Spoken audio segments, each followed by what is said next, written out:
Olá, bem-vindos a esta sessão sobre viver de sepsis em contexto pré-hospitalar. Esta é uma realidade já bem conhecida no contexto hospitalar que chega agora através do ITIMS, do Registro Clínico do INEM, ao extra-hospitalar. É exatamente por isso que está connosco a doutora Filipa Barros e o enfermeiro João Lourenço, do Departamento de Emergência Médica, para nos falar um pouco desta realidade. Eu vou desde já convidar-vos a todos a participarem durante a sessão com as questões que entenderem adequadas, colocando na conversa aqui do nosso software.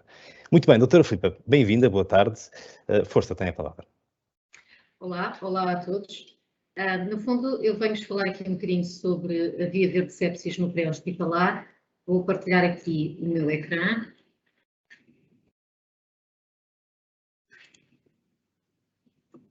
Eu penso que já estão todos a ver.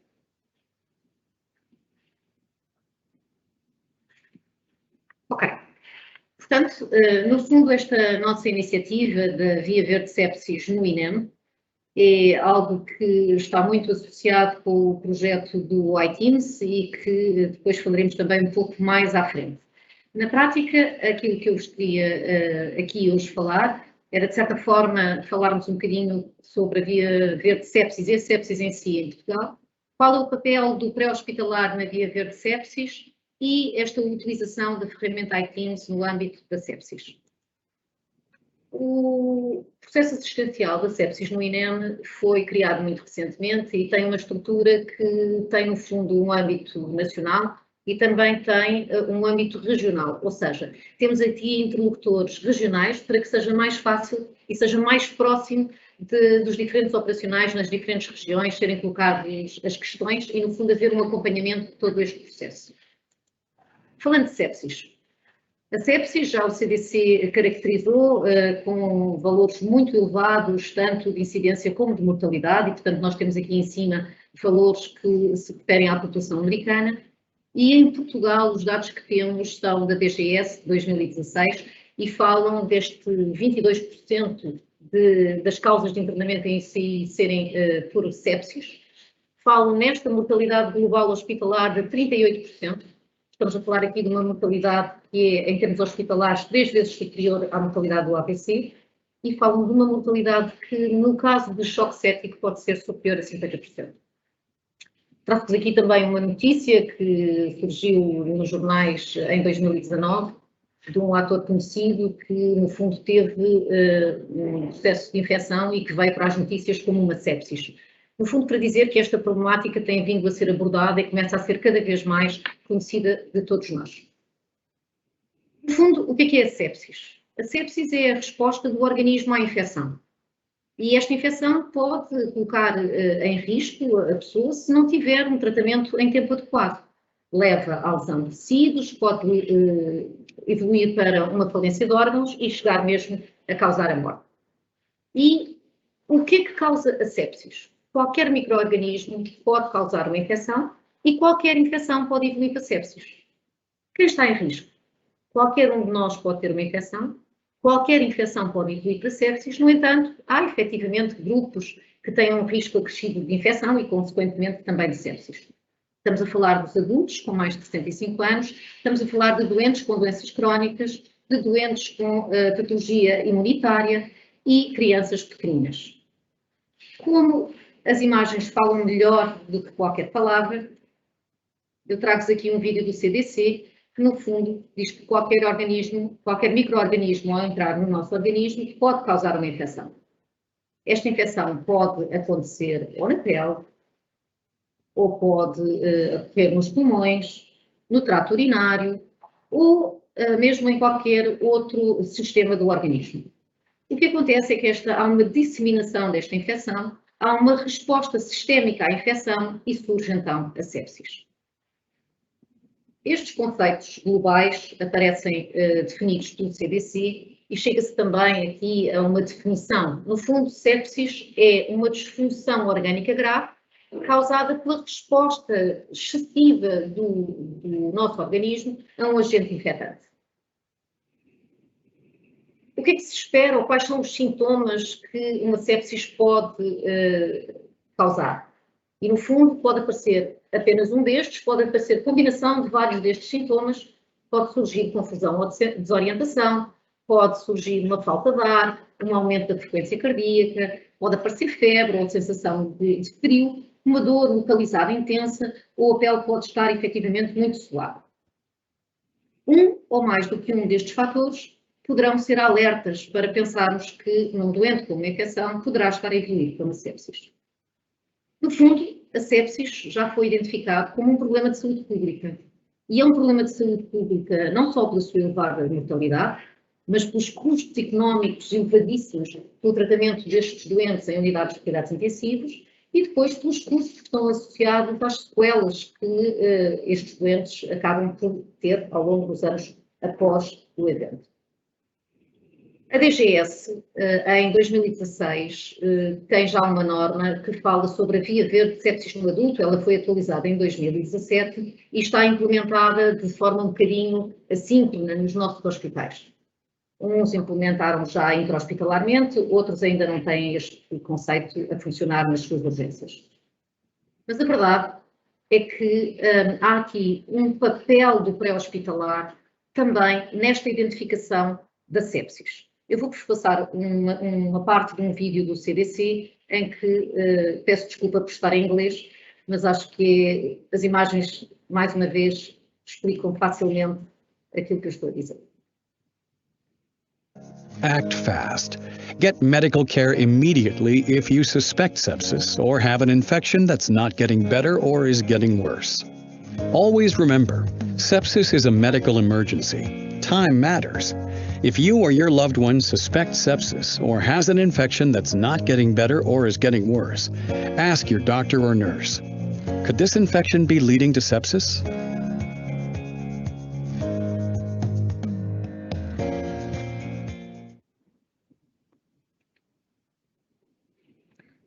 No fundo, a sepsis é uma emergência. E, como tal, há um papel aqui do reconhecimento precoce, da abordagem do encaminhamento precoce, com consequências no prognóstico. Fica assim a pergunta: como é que no pré-hospitalar nós podemos efetivamente atuar em contexto de sepsis? Nesta sequência de eventos, este reconhecimento precoce pode ser feito no pré-hospitalar. Podemos alertar para uma suspeita de sepsis e, consequentemente, ter aqui um papel na abordagem e no encaminhamento precoce destas situações. Com isto, e passando a palavra ao João Lourenço, nós, aqui no contexto do registro clínico do INEM, no registro iTeams, o que fizemos foi criar um caminho para que pudesse surgir o possível alerta da sepsis. João.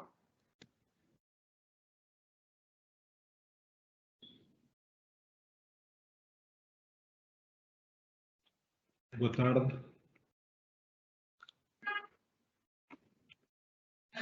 Boa tarde a todos. Como a doutora Filipa estava a dizer, a sepsis é efetivamente um problema. É um problema mundial, é um problema nacional e é um problema do qual nós temos estado afastados um bocado no pré-hospitalário.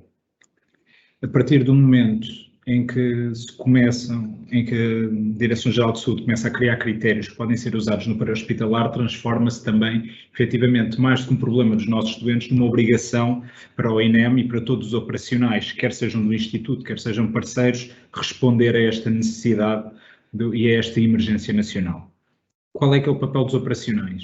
Então, efetivamente, para apoiar os operacionais na detecção precoce, para depois poder efetivamente abordar os doentes de forma atempada e encaminhá-los para o sítio certo, foram criados a Via Verde de Sepsis e esse alerta no iTeams. A forma como ele foi criado foi de forma a facilitar efetivamente os profissionais na detecção da Via Verde de Sepsis e na detecção dos doentes que tenham esses critérios. E no fundo o que aconteceu foi pegou-se nos critérios que a Direção-Geral de Saúde tem de inclusão na Via Verde de Sepsis e eles foram inseridos no iTeams. Tudo começa por uma avaliação de temperatura, que é uma prática já comum na nossa abordagem dos doentes, e se tivermos um doente com hipotermia ou com febre, devemos pesquisar critérios de suspeita de infecção, critérios de inflamação e, efetivamente, critérios de gravidade. Mas na prática todos nós temos alguma noção disto, não é? Mas não sabemos todos os critérios de cor nem efetivamente é necessário. E por isso o iTeams, quando nós inserimos uma temperatura que signifique hipotermia ou que significa febre, vai necessitar e vai obrigar-nos a preencher um quadro, que é o quadro de suspeita de infecção, no separador do SAMU, das circunstâncias. Quando vocês inserem um alarme de suspeita de infecção, tem aqui a lista exatamente igual àquela que a Direção-Geral de Saúde preconiza e, efetivamente, depois de ser inserido a suspeita de infecção, se efetivamente tem algum destes sinais ou sintomas, o próprio programa vai calcular e vai pesquisar critérios de inflamação e critérios de gravidade que já foram inseridos nos sinais vitais na nossa avaliação regular. Daí podem resultar, no fundo, dois tipos de alertas. Ou temos um caso suspeito de sepsis, porque é um caso que tem todos os indícios, tem alteração da temperatura, tem efetivamente uma suspeita de infecção, tem critérios de inflamação, mas ainda não tem critérios de gravidade que a gente consiga objetivar na rua, porque efetivamente dois deles são passíveis de nós conseguirmos identificar, como recursos básicos, a pressão arterial sistólica e a saturação de oxigênio, mas há um que efetivamente só está disponível em alguns meios e que é frequentemente usado no hospital, que é a avaliação do lactato. Então, se não conseguirmos negar os critérios de gravidade todos, ele diz-nos que é um caso que provavelmente é suspeito de sepsis e que deve ser avaliado no hospital com essa indicação e lá efetivamente determinarem se tem critérios de gravidade ou excluídos. Por outro lado, como já vos tinha dito, se efetivamente tivermos critérios de gravidade como a hipotensão ou a hipoxémia, ele vai dar o alerta. E o nosso papel, sobretudo, é precisamente este, é alertar. É alertar, é identificar, é reconhecer os casos, é avisar o CODU, efetivamente, de que temos uma suspeita e de que temos uma provável de haver de sepsis, para o doente poder ser encaminhado para um hospital que tenha efetivamente valências para responder a esta situação e para que as equipas hospitalares estejam à espera destes doentes, de forma a poder abordar o doente de forma mais célere. Mas a verdade é que nós sabemos que os nossos parceiros não têm iTeams ainda. É um facto. E sabemos que por questões informáticas há computadores que às vezes avariam, ficam sem bateria, etc. Então, no fundo, no Verbete Nacional de Socorro, no dorso do verbete, estão lá estes critérios todos. Podemos usá-los, no fundo, como um instrumento para a nossa abordagem do doente que tenha uma alteração significativa da temperatura. A nossa sugestão é que se siga precisamente o raciocínio que o iTeams tem por trás e que efetivamente a DGS defende, que é, se tivermos um doente com uma alteração significativa da temperatura, tenha uma temperatura abaixo de 35 ou superior a 38, devemos pesquisar efetivamente tudo o resto. Algumas destas coisas nós já pesquisamos naturalmente, não é? Na nossa avaliação dos sinais vitais e as outras também na nossa recolha de informação quando estamos a avaliar o doente. No fundo, a nossa mensagem é que, para quem tem a ferramenta iTeams, use-a na identificação destes doentes, para começarmos a encaminhar de forma melhor e para começar a responder à necessidade destes doentes, quer através do envio de meios diferenciados para o local, quer através da recepção, de uma melhor recepção hospitalar e de colaborarmos com os hospitais nessa recepção, quer para quem não tem iTeams e tem um verbete em papel, não está claramente excluído disto e o grosso das nossas professores de bombeiros podem começar a colaborar também efetivamente neste processo e no alerta precoce. Da minha parte está tudo. Obrigado.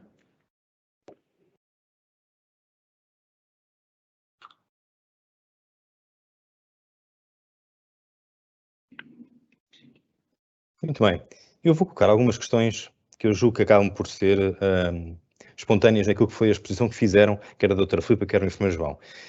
Naquilo que é a abordagem tradicional de um tripulante da ambulância de socorro num posto PEM ou noutro qualquer meio operacional, muda alguma coisa na abordagem à vítima? E uma segunda pergunta, que depois talvez ambos possam responder, tem a ver com aquilo que vai ter vindo a fazer, que no fundo tem sido qualificar um pouco a emergência médica, em toda a sua vertente, em toda a sua transversalidade, e que também, além da escala News, acrescenta agora esta questão da abordagem através de um possível protocolo sepsis. Qual deve ser o procedimento do profissional ao chegar ao hospital? João, se calhar assim, de uma forma simples, aquilo que o iTeams pretende fazer ou facilitar junto dos profissionais é exatamente isso, é não modificar aquilo que já é a atuação diária num contexto de pré-hospitalar. O que o iTeams tem nas suas diferentes janelas é a possibilidade de, ao fazermos o registro daquilo que já se faz no dia-a-dia, de medir uma tensão arterial, de uma frequência cardíaca, uma saturação, o estado de consciência da vítima, tudo isto associado a pequenos indicadores que normalmente são escolhidos, são identificados na história, às vezes registada em contínuo, se forem selecionados os campos certos, por conhecimento também da melhor forma de utilizar este aplicativo, o próprio sistema serve para o profissional ter um alerta. Ou seja, eu se for preenchendo os campos de acordo com aquilo que o meu doente apresenta, o sistema está desenhado, e foi isso que nós tentámos hoje aqui mostrar-vos, está desenhado para dar estes alertas que servem para o profissional e, por sua vez, também para os coadus. E mais, esta informação fica registada e fica registada também na informação que chega ao hospital. João Lourenço, não sei se queres acrescentar alguma coisa. Não, no fundo é aquilo que tu já disseste, quer dizer, o que efetivamente nós tentámos fazer, e só reforçando aquilo que já disseste, foi nós não queremos efetivamente trabalhar as pessoas na sua avaliação, nem pedir mais do que aquilo que as pessoas já faziam. A única coisa que nós agora efetivamente estamos a pedir, entre aspas, é que elas estejam despertas para algumas coisas em que depois a ferramenta informática as pode ajudar. E para aqueles que efetivamente hoje ainda não têm esse apoio informático, saberem que cada vez que têm uma alteração significativa da temperatura, não é? Que se olharem para a parte de trás pode-os ajudar efetivamente a ter um papel fundamental na detecção de doentes críticos e que muitas vezes ainda estão a ser apanhados quando estão com o início da sintomatologia, mas que são doentes que efetivamente precisam de uma intervenção precoce e precisam de serem encaminhados de forma célere. Também no fundo é isso que estamos a pedir. Não que façam mais em termos de carga de trabalho, mas que façam mais em termos de usar aquilo que já fazem para nos ajudar a detectar e para ajudar os hospitais a tratar melhor os doentes.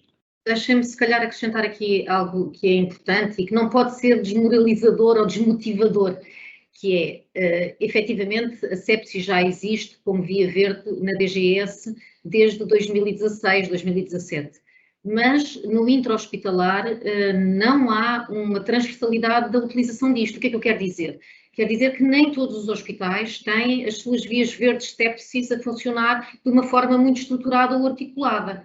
Portanto, aqui o nosso contributo é, efetivamente, conseguirmos fazer esta sinalização, de conseguir chegar às diferentes urgências do país e dizer que este doente é uma suspeita de uma sepsis. Se tem a via verde sepsis articulada no intra-hospitalar, excelente. Se não têm, se calhar é um caminho também para não se desmotivem pelo facto do outro lado verem alguém que diz mas nós aqui ainda não temos isso bem. É um futuro, é um caminho, e acho que nós podemos ser parte desse caminho. Filipe, desculpa, permite-me só acrescentar uma coisa, que é, efetivamente, mesmo nos hospitais que não têm uma via verde sepsis assumida de forma oficial, a verdade é que já se privilegia estes doentes, muita coisa mudou nos últimos anos, não é? E mesmo que não tenham um caminho oficial da via verde sepsis, se vocês transmitirem esta informação de forma fidedigna, vai despertar alguns alertas nas pessoas que estão a receber os doentes, quer no enfermeiro da triagem, quer no médico efetivamente que depois a seguir vai observar o doente, porque eles vão ter critérios objetivos que é a DGS que determina, não foram inventados por ninguém, foi a Direção-Geral de Saúde que os determinou, não é? E que nós, no fundo, o que estamos a fazer é a detectá-los e a alertar as pessoas para esses critérios. Muito bem. João Lourenço, há pouco falaste de uma questão pertinente, julgo que é a questão do enquadramento na vítima crítica. Deve esta vítima ser considerada crítica e deve justificar o pedido de ajuda diferenciada ao CODU? Sim, sem dúvida. Um doente de uma via verde sepsis confirmada é um doente que tem critérios de gravidade, ponto. E são critérios de gravidade e, por isso, implica necessariamente uma passagem de dados ao CODU e depois a decisão do médico regulador no envio de meios diferenciados ou, se for mais célere, alocá-lo ao hospital consoante a região do país em que estiverem e a disponibilidade de meios. Mas, efetivamente, uma via verde sepsis ou doentes com critérios de uma via verde sepsis implica obrigatoriamente passagem de dados ao CODU.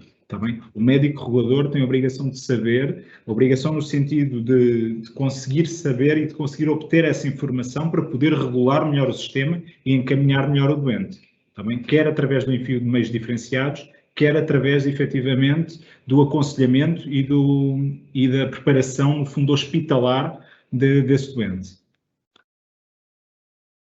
Se eu puder acrescentar Força. o seguinte, é dizer que, efetivamente, há muitos parâmetros que depois são avaliados no doente com suspeita de sepsis, que são dados que só são obtidos no intra-hospitalar e não no pré-hospitalar. Nós, no fundo, fazemos uma sinalização, mas esta sinalização, como dizia o João e bem, tem por base critérios de gravidade. Quando o João fez aquela apresentação do que é que esteve na construção desta via verde sepsis, falámos aqui de coisas que são fatores que podem indicar gravidade. Estamos a falar de pressões arteriais sistólicas baixas, estamos a falar de uma baixa de uma saturação de O2, estamos a falar aqui de fatores que podem, juntamente ao contexto, podem ser este trigger de identificação do doente com gravidade. Muito bem. Filipe, uma questão que pode parecer um pouco estranha. É efetivamente uma realidade que tem uma alta taxa de mortalidade e a questão que se coloca é porque é que ela não entra naquilo que se diz ser as principais causas de morte, como é o caso do AVC ou do infarto ou do miocárdio. Tentar um pouco também explicar o porquê disto. No fundo, a sepsis, como eu expliquei no início, é causada por infecção em diferentes sistemas e, portanto, podemos ter aqui uma pneumonia, pode evoluir para um choque séptico, pode evoluir para uma sepsis. No entanto, esta classificação de tudo o que é infecção, e se forem procurar nas causas de morte, das 10 principais causas de morte em Portugal, a infecção aparece lá espartilhada entre os diferentes sistemas, portanto, não há uma agregação.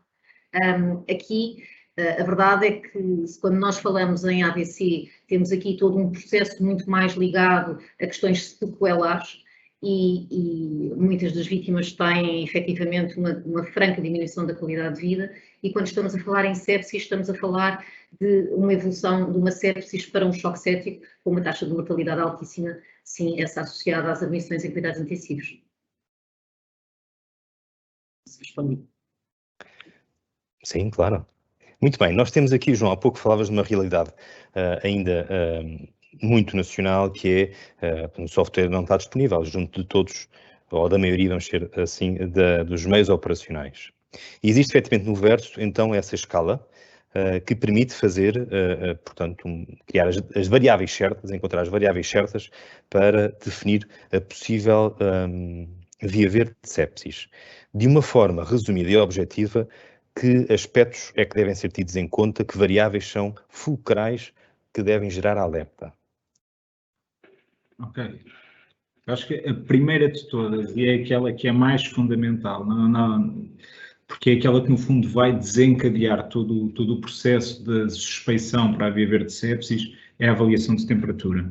É efetivamente se, independentemente do meio, quer seja num posto de emergência médica, quer seja um meio diferenciado, é perceber se efetivamente aquele doente tem uma temperatura igual ou superior a 38 ou menor que 35, porque daí para a frente acaba por se desenrolar tudo. Esse é um critério quase que obrigatório, efetivamente, para a DGS, para nós podermos entrar no caminho da via verde de sepsis, e é um critério que está associado à maioria dos doentes de sepsis. Daí para a frente, no fundo, a minha sugestão, ou a nossa sugestão, é que cada vez que tenha um doente que tenha alguma dessas alterações de temperatura, ou igual ou superior a 38, ou menor que 35, virem o verso e procurem o resto. Porque, efetivamente, o resto dos sinais vitais já avaliaram, a recolha de informação, efetivamente, já foi feita, mas pode ajudar-vos a tentar perceber melhor algumas partes da história para conseguirmos detectar melhor alguma suspeita de infecção.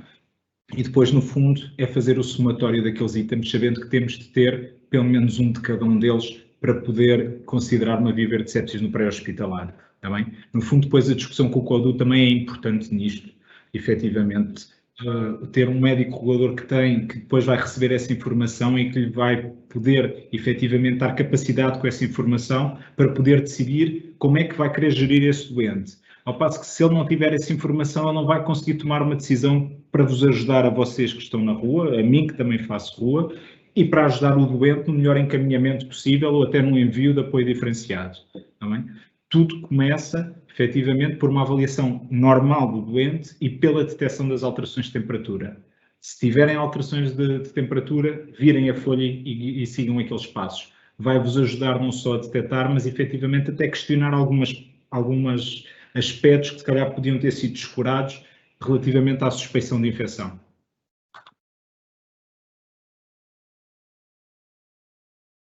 Muito bem. Nós temos com alguns problemas técnicos, porque literalmente recebemos e-mails com as perguntas que gostariam que nós colocássemos e fica aí no visor um número que poderá usar apenas para estes fins, umas perguntas via WhatsApp, se assim pretender, ou via SMS, e fica também disponível no nosso e-mail, inem@inem.pt, para questões que possam ou queiram colocar, que serão seguramente depois respondidas mais tarde.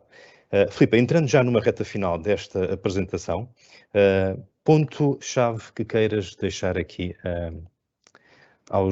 quem está a assistir? No fundo, se calhar dizer que há um papel do pré-hospitalar na identificação de situações para as quais tempo pode ser sucesso. E a sepsis é mais uma delas. Nós temos vindo a trabalhar ao longo dos anos em outras áreas, se calhar de uma forma muito mais ativa, e faz sentido pensarmos que nós pré-hospitalar, temos um papel de sinalização e podemos com isto contribuir para o melhor sucesso do tratamento destes doentes nos hospitais. Muito bem, João. Antes de passar a palavra, caiu-nos aqui uma questão que eu julgo que é pertinente, que é a seguinte: o hospital pode ativar a via verde de sepsis sem o CODU fazer, e se sim, se devem as equipas depois no terreno informar o CODU exatamente como fazem hoje em dia com a via verde AVC? Ok, dois aspectos diferentes. O primeiro em relação à ativação da via verde de sepsis no hospital. Claro que o hospital, no fundo, nesse aspecto, é autónomo. Pode ativar a via verde de sepsis sem vir ativada para hospitalar. No fundo, a via verde de sepsis está a dar os primeiros passos connosco, quer na rua, agora com esta formação, com a sua integração no Verbete Nacional de Socorro, a sua integração no iTeams. Temos hospitais que efetivamente já têm há alguns anos, uns de forma mais oleada, outros menos. Temos outros hospitais que não lhe chamam essa figura, mas efetivamente têm equipas que recebem esses doentes e os tratam como vias verdes, mesmo não tendo oficialmente essa designação, e por isso, nesse aspecto, no fundo, o que nos interessa é que os hospitais efetivamente tratem os doentes e que nós, pré-hospitalar, tenhamos a capacidade de fazer aquilo que é a nossa obrigação, no fundo. E a nossa obrigação em relação à sepsis, volto a dizer, passa muito, sobretudo, pelo alerta e pela identificação, porque pode fazer a diferença entre um doente ser triado por uma cor de menor gravidade e ficar à espera bastante tempo, ou de ser um doente que, mesmo pela triagem de Manchester, não tenha sido muito valorizado, mas os profissionais, apesar disso, olham para o doente com outros olhos e encaminham-no de uma forma diferente, não é? Por isso é que existem as vias verdes sepsis, as vias verdes. Em relação ao aviso para o CODU, nós ainda estamos, no fundo, numa fase inicial da via verde sepsis cá no Instituto. Efetivamente, num futuro próximo, vai ser uma informação pertinente que nós vamos querer saber para poder efetivamente até agilizar processos, mas penso que nesse aspecto acho que a doutora Filipe é a melhor pessoa até para poder responder a isso, porque ela é a coordenadora, no fundo, deste processo assistencial. Não sei se é para eu agarrar a palavra, eu agarro já. No fundo, e o João acabou por voltar àquela questão de que no intra-hospitalar há assimetrias, e aí é efetivamente insistir no sentido de nós estamos a fazer o nosso papel, o nosso trabalho, estamos alinhados com aquilo que são indicações e diretivas nacionais e internacionais. É possível que diferentes hospitais tenham reações diferentes a esta sinalização. Estamos cá para fazer um caminho, isto relativamente aos hospitais e esta passagem de informação na admissão do doente. Quanto ao CODU, relativamente à passagem da informação, Hoje em dia, a sinalização de um doente que tenha critérios de gravidade já o acontece. Ou seja, ligarem ao CODU a dizerem que têm um doente que está hipotenso, que está taquicárdico, que está febril, isso já é informação que passa. O facto de o poderem dizer que, além disso tudo, há aqui um possível suspeita de ser uma sepsis, é uma mais-valia. Obviamente que, e aquilo que o João queria dizer quando me passou a palavra, é que também nos nossos CODU nós estamos num processo de transformação, ou seja, há todo um caminho ainda para fazer no contexto deste projeto iTeams, que começou neste registro na rua, com os operacionais a utilizarem este registro informatizado, que começou com a mudança do verbete nacional de socorro e que também, como é óbvio, terá o seu caminho no código. Ainda estamos numa fase muito inicial, portanto, é mesmo isso, é sinalizar, dizerem que têm um doente com estas características e caminharmos aqui para encontrar a melhor solução de passagem de informação entre os operacionais e o CODU e entre o CODU e os hospitais. João? Muito bem. Há aqui uma questão que eu julgo que o enfermeiro João Lourenço já respondeu, mas que eu vou colocar outra vez. Qual é o tratamento prestado em pré-hospitalar para a sepsis no geral, sem especificar um mais em concreto? Portanto, no fundo, julgo que já percebemos que a ideia aqui não é alterar o protocolo e a abordagem à vítima, é, acima de tudo, identificar a situação, não é, João? Sim, a grande chave do tratamento da sepsis acaba por ser uma coisa muito hospitalar, não é? Efetivamente. O nosso papel passa sobretudo, e isto falando da realidade nacional como um todo, passa sobretudo pela sua detecção e pelo seu encaminhamento. Claro que efetivamente os meios diferenciados podem começar a fazer algum tipo de tratamento, mas é no fundo tratamento de suporte. O tratamento mais dirigido é uma coisa hospitalar e por isso daí a importância e por isso é que nós estamos, no fundo, a reforçar muito a ideia e quase não, estamos a repetir-nos muito com o alerta, porque efetivamente a capacidade que o pré-hospitalar tem de conseguir agarrar estes doentes precocemente é a chave do sucesso do tratamento destes doentes muitas vezes, não é? Porque efetivamente os serviços de urgência são caóticos, estão cheios, muitas vezes não há forma de olhar para os doentes com olhos de ver, sobretudo numa fase inicial, e de detectar precocemente sinais de gravidade. E por isso, estes critérios são critérios que nós, no fundo, são aspectos que nós, no fundo, já avaliávamos na rua. Não estamos a pedir nada de diferente, estamos a pedir que olhem com outros olhos para estes achados e que, no fundo, lhe deem outro nome. E só isso vai potenciar, efetivamente, um tratamento diferente, ou pelo menos uma recepção diferente por parte das equipas hospitalares, acredito nisso, e, efetivamente, também pode servir para apoiar o médico regulador na decisão, porque se vocês antes não iam passar dados de um doente destes e agora forem passar, estão a facilitar o trabalho, estão a facilitar a regulação médica e o encaminhamento deste doente ou até um envio de meios diferenciados para o local, está bem? Para fazer o tal tratamento de suporte. Muito bem, mais uma pergunta. Se no contexto daquilo que é a suspeita de via verde sepsis, deverá ser feito um contacto ao CODU para o hospital de destino. Eu julgo que foi o enfermeiro João, a doutora, que respondeu há pouco a isto. Mas deixa-me aproveitar e ainda na continuação daquilo que o João está a dizer, reforçar o seguinte. Quando se fala em sepsis, e falando aqui já numa visão hospitalar, é dizer que há aqui uma quantidade de procedimentos e de atitudes terapêuticas que são hospitalares. E há aqui muita discussão e poderíamos entrar aqui noutras áreas de uma forma até muito mais diferenciadoras, no sentido de equacionar aqui o tempo de colheita de análise, o tempo à antibioterapia, o tempo para a realização de uma gasometria arterial. Estamos a falar, neste momento e na realidade nacional, de algo que é feito exclusivamente, ou quase exclusivamente, no intra-hospitalar. Onde é que, e como dizia o João, nós fazemos a diferença? E onde é que podemos fazer a diferença? É que este doente possa ser sinalizado e haver aqui um alerta das equipas intra-hospitalares para que estes procedimentos, estas ações, este tratamento, esta terapêutica seja feita de uma forma célere. Isto está colado com a pergunta que tu acabaste de fazer, João. que é todos os hospitais têm, numa fase inicial, a capacidade para responder, do ponto de vista terapêutico, àquilo que o doente com sepsis precisa. No fundo, o doente tem uma infecção, ele precisa de um tratamento rápido para aquela situação. Parece que foi de propósito. As sirenes na rua... Foi combinado.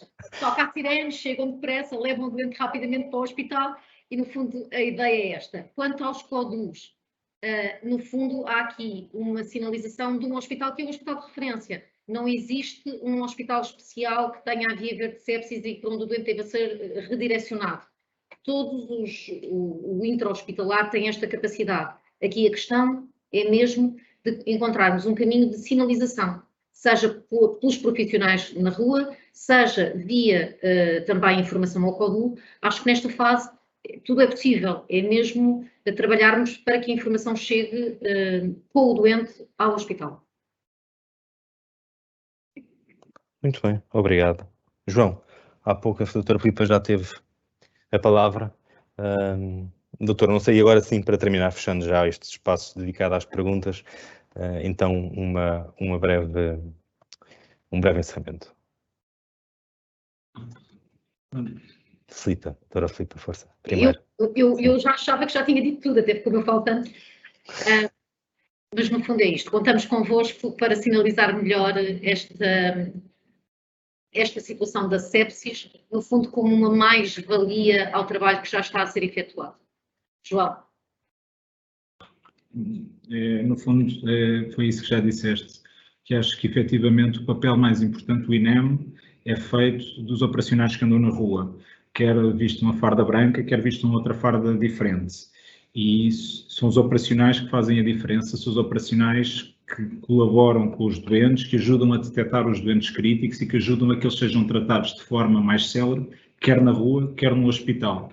E por isso, reforçando no fundo aquilo que a Filipa já disse, contamos com todos, efetivamente. E com todos, estamos a falar mesmo de todos. Todos aqueles que prestam serviço para o INEM, quer sejam profissionais do Instituto, quer sejam colaboradores, bombeiros, Cruz Vermelha, etc., devem ter um papel, efetivamente, na detecção, no reconhecimento e no alerta destas situações. Está bem?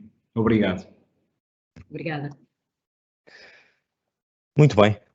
Doutora Filipa Barros, enfermeiro João Lourenço, uma vez mais obrigado pela iniciativa e pela partilha, inevitavelmente muito importante naquilo que é uma estratégia de inovação inevitável que o INEM tem vindo a fazer neste percurso de formação, onde se tem que assumir que a formação é efetivamente a melhor forma, a melhor ferramenta que temos para fazer de todos parte da solução. Resta-me agradecer a presença dos que estiveram desse lado. Esta sessão vai estar disponível mais tarde online no nosso site para que possa ser novamente vista. Obrigado mais uma vez e até uma próxima. Obrigado.